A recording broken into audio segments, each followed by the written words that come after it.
ഇത് കണ്ടിട്ട് എന്തോ ഒരു മാന്ത്രിക പുസ്തകമാണെന്ന് തോന്നുന്നു. നമുക്കിത് തുറന്നു നോക്കാം. അങ്ങനെ ആ പുസ്തകം അവർ തുറന്നു നോക്കുന്നു.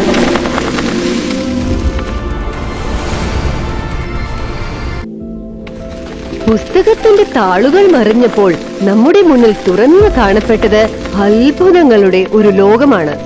കാഴ്ചയിൽ ഭീതിയേറിയതും മനോഹരവുമായ ആ ലോകം സാറയും കുഞ്ഞിക്കിളിയും ഡിങ്കനും കൂടി തുറക്കാൻ പോവുകയാണ്. ഇതൊരു മാന്ത്രിക ലോകമാണ്.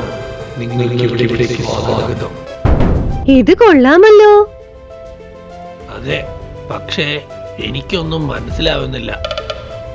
അതെ, അത്ഭുതങ്ങളുടെ ലോകം വളരെ വിചിത്രമായിട്ടുണ്ട്. എന്താ ഈ സംഭവിക്കുന്നത്? അങ്ങനെ എന്തു ചെയ്യണം, എങ്ങോട്ട് പോകണം എന്നറിയാതെ അവർ മുന്നോട്ടു പോകുന്നു. മുന്നിൽ കാണുന്ന ഓരോ കാഴ്ചകളും അവരെ അമ്പരപ്പിക്കുന്നു. അങ്ങോട്ട് നോക്ക്, നല്ല വെള്ളം കാണുന്നു. 12 seconds later. ഇതൊരു മാന്ത്രിക വെള്ളമാണ്. നല്ല ദാഹം, ഞാനത് കുടിക്കാം. Later. അങ്ങനെ കുഞ്ഞുകിളി ആ വെള്ളം കുടിക്കുകയും കുഞ്ഞുകിളിക്ക് പറക്കാനുള്ള ശേഷി നഷ്ടപ്പെടുകയും ചെയ്യുന്നു. അയ്യോ, എനിക്ക് പറക്കാൻ പറ്റുന്നില്ലല്ലോ. അയ്യോ, എന്തു പറ്റി കുഞ്ഞുകിളി? അല്ല, നീ ഇത് കണ്ടോ? ഈ മൃഗങ്ങളൊക്കെ ശില പോലെ നിൽക്കുന്നു, ഒരു അനക്കവുമില്ല. അത് ശരിയാണല്ലോ, ഇപ്പൊ കുഞ്ഞിക്കിളിക്ക് പറക്കാനും പറ്റുന്നില്ല. എന്താ ഇതൊക്കെ? വീണ്ടും അവർ മുന്നോട്ടു പോകുന്നു. 12 seconds later.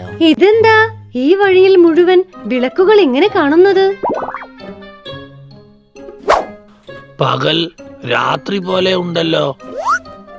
അങ്ങനെ വിസ്മയിപ്പിക്കുന്നതും കൗതുകകരവുമായുള്ള ഈ കാട്ടിലൂടെ അവർ നടന്നുകൊണ്ടിരിക്കെ മുന്നിൽ ഒരു വലിയ തേൻകൂട് കാണുന്നു. 20 minutes later. നിങ്ങൾ അങ്ങോട്ട് നോക്ക്. കൊള്ളാം, നല്ല തേൻകൂട്. കുറച്ചു മുമ്പല്ലേ തേൻകൂട് കണ്ടിട്ട് കുറെ കാലമായി എന്ന് പറഞ്ഞത്? അതെ, തേൻ കണ്ടിട്ട് കുറേ ആയി. അങ്ങനെ ഡിങ്കൻ ആ തേൻകൂടിന്റെ അടുത്ത് ചെല്ലുന്നു. അരുത്, അരുത്. എന്തോ ശബ്ദം കേട്ട പോലെ ഉണ്ടല്ലോ. എനിക്കും തോന്നി. നമുക്ക് തോന്നിയതാകും. അങ്ങനെ തേൻ കണ്ട സന്തോഷത്തിൽ ഡിങ്കൻ ആ തേൻ മുഴുവൻ കുടിക്കുന്നു. കുടിച്ചതും ഡിങ്കന്റെ രൂപം ചെറുതാകുന്നു. അല്ല, ഡിങ്കൻ എവിടെ പോയി? അതെ, ഡിങ്കൻ എവിടെ? വാ സാര, നമുക്ക് നോക്കാം. അങ്ങനെ രൂപം കൊണ്ട് ചെറുതായി പോയ ഡിങ്കൻ അവരുടെ പിന്നിലുണ്ടെന്നറിയാതെ അവർ ഡിങ്കനെ തിരയാൻ തുടങ്ങുന്നു. നിങ്ങൾ തിരിഞ്ഞൊന്ന് താഴോട്ട് നോക്ക്, ഞാൻ ഇവിടെ തന്നെ ഉണ്ട്. അയ്യോ, ഇത് നമ്മുടെ ഡിങ്കനല്ലേ? എന്താ ഇത്? എന്താ സംഭവിച്ചത്? ഈശ്വരാ, ഡിങ്ക, നീ എങ്ങനെ ചെറുതായി? ആ തേൻ കുടിച്ചതും ഞാൻ ചെറുതായി പോയി. ഇനി നമ്മൾ എന്ത് ചെയ്യും? അപ്പോഴേ അവിടെ നിന്ന് ആരോ വേണ്ടാന്ന് പറഞ്ഞത് കേട്ടപ്പോ നമ്മൾ എടുക്കാൻ പാടില്ലായിരുന്നു. അതെ ഡിങ്ക, ഇതൊരു മാന്ത്രിക ലോകമാണ്. അതൊരു അശരീരിയായിരുന്നു.